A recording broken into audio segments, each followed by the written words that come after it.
تولیستم رو باش بدل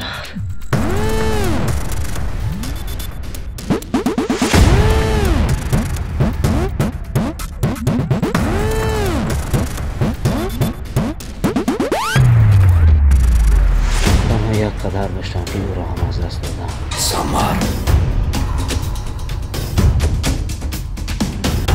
چی؟ این کارتون جواب میگوید. این واقعیت چقدر روی داد؟ همین پدر سگ رو با من یافتم میاریم.